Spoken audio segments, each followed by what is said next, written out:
విద్యల నగరమైన అది నవయుగ వైతాళిక కవి అయిన గురజాడ అప్పారావు పుట్టిన విజయనగరంలో Andhra Pradesh union of working journalist 67వ ఆవిర్భావ దినోత్సవ వేడుకలు ఘనంగా జరిగాయి.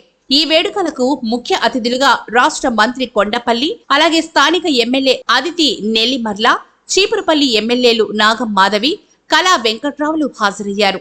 ఈ వేడుకల్లో ఏపీయూడబ్ల్యూజే రాష్ట్ర కార్యదర్శి పిఎస్ఎస్ శివప్రసాద్ ముఖ్య అతిథుల దృష్టికి గతంలో జర్నలిస్టులకు ఇచ్చిన సుమారు 31 స్థానాల్లో పెండింగ్ లో ఉన్న 3 స్థలాలను కొంతమంది ప్రజాప్రతినిధులు ఆక్రమించుకున్నారని, దీనిపై దృష్టి సారించాలని కోరారు. సభా వేదిక మీదనే మంత్రితో పాటు మిగిలిన ఎమ్మెల్యే జర్నలిస్టుల ఇండ్ల స్థలాలపై అసెంబ్లీ సమావేశాల దృష్టికి తీసుకెళ్తామని స్పష్టం చేశారు. ఐఎంఏ హాల్లో జరిగిన ఈ వేడుకలకు ఐఎంఏ నేత అశోక్, యూనియన్ అధ్యక్షులు సుబ్బారావు, ఎలక్ట్రానిక్ మీడియా అధ్యక్షులు ఏచూరి శివ, ఎంఎస్ రాజు, అప్పారావు, నాగరాజు శర్మలతో పలువురు జర్నలిస్టులు, అలాగే 2 జిల్లాల నుంచి జర్నలిస్టులు హాజరయ్యారు.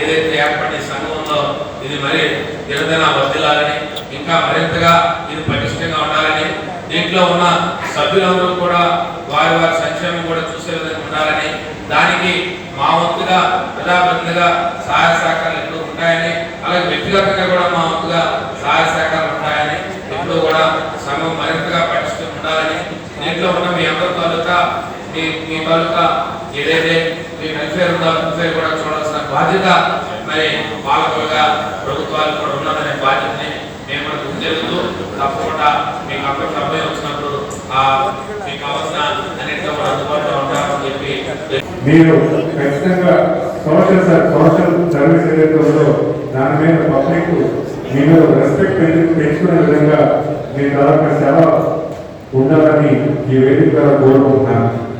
మరి అలాగే ఈరోజు చూసుకుంటే ఒక అభ్యర్థన చెప్పడం జరిగింది.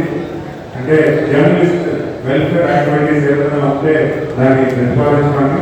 కానీ నాకు తెలిసిన హిస్టరీలో తెలుగుదేశం ప్రభుత్వంలోనే ఇల్లు పట్టాలు ఇవ్వడం జరిగింది. అలా హెల్త్ స్కీమ్స్ కూడా తెలుగుదేశం ప్రభుత్వం హయాంలోనే, అది మరి కూడా మా నాయకులు, మా ముఖ్యమంత్రి వర్యులు శ్రీ నారా చంద్రబాబు నాయుడు గారి హయాంలో జరిగిందని చెప్పడంలో చాలా ఆనందంగా భావిస్తున్నాను. ఎందుకంటే ఒక సమస్య పట్ల, ఒక కష్టంలో రకాలు ఉన్న శ్రమను గుర్తించేది చంద్రబాబు నాయుడు ఒక్కడే. ఈ రాష్ట్రానికి 95లో ఆయన ముఖ్యమంత్రి అయినప్పుడు రాష్ట్రం ఏ పరిస్థితుల్లో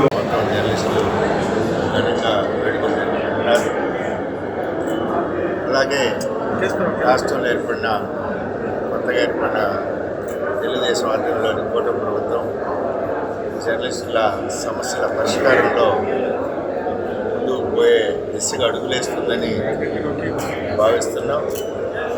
ఆ క్రమంలో వారు కొంచెం వేగంగా అపరిష్కృత జర్నలిస్టుల సమస్యలు పరిష్కరించాలని ఏపీయూడబ్ల్యూజే తరఫున డిమాండ్ చేస్తున్నాం. ప్రధానంగా ఇటీవల ఛత్తీస్గఢ్ జర్నలిస్టుల మీద మన చిత్తూరు పోలీసులు అక్రమంగా కేసు బనాయించడం దారుణమైన సంఘటన.